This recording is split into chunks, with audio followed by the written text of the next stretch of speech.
Congo Réveil Info, la vérité. Abonnez-vous. Prenez place vers l'avenir.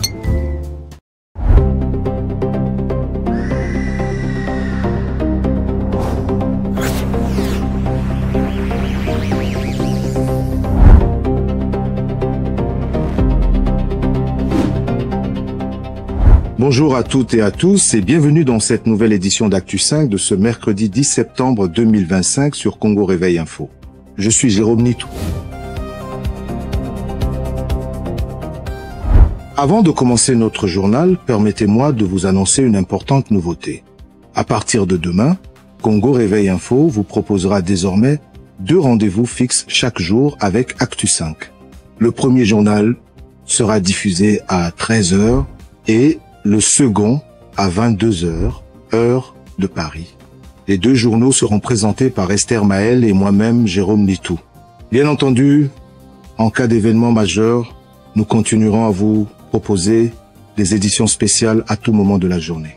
Mais vous pourrez compter sur 2 rendez-vous quotidiens, Actu 5 à 13h et Actu 5 à 22h, pour suivre l'actualité de la RDC, de l'Afrique et du monde.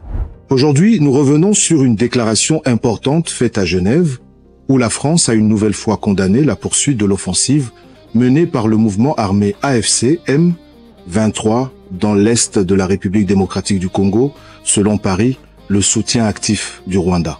Devant le Conseil des droits de l'homme des Nations Unies, la délégation française a exprimé sa profonde préoccupation face à la recrudescence des violences qui continuent de plonger les provinces du Nord Kivu et de l'Ituri dans une grave crise humanitaire.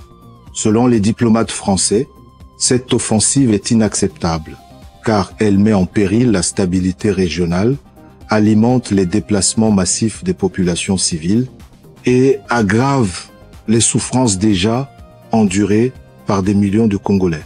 Paris a insisté sur le respect de la souveraineté et de l'intégrité territoriale de la RDC. La France a également rappelé que les engagements pris lors des processus de Luanda et de Nairobi doivent être respectés par toutes les parties. Elle appelle à une cessation immédiate des hostilités et au retrait des groupes armés soutenus de l'extérieur. Du côté congolais, les autorités se félicitent de cette prise de position ferme de la France, tout en regrettant que, malgré de multiples appels de la communauté internationale, les violations du droit international persistent. Kinshasa continue de dénoncer l'agression rwandaise et demande des sanctions plus fortes contre Kigali, accusé d'apporter une assistance logistique et militaire au mouvement AFC M23. Sur le terrain, la situation humanitaire est catastrophique. Des centaines de milliers de personnes fuient encore leur village pour trouver refuge dans des camps déjà surpeuplés autour de Goma. Les ONG alertent sur des besoins urgents en nourriture, en eau potable et en soins médicaux. Beaucoup d'enfants sont déscolarisés et les femmes sont les premières victimes des violences sexuelles liées au conflit. La France, tout en condamnant le soutien extérieur aux rebelles, a réaffirmé son appui aux initiatives régionales africaines et aux forces de maintien de la paix. Elle appelle également à la reprise du dialogue entre Kinshasa et Kigali, tout en exigeant la fin immédiate du financement et de l'armement des groupes armés.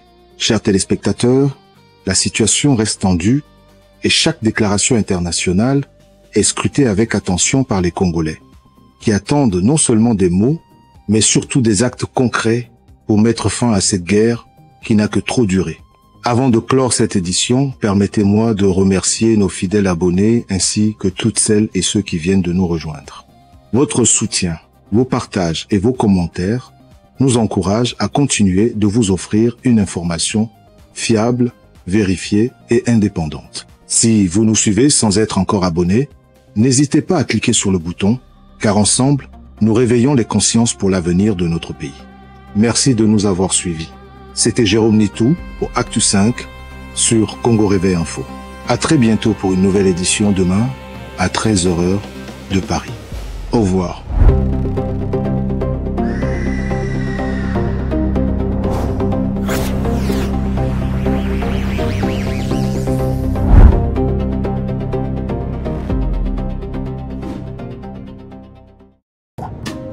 Congo Réveil Info, la vérité. Abonnez-vous. Prenez place vers l'avenir.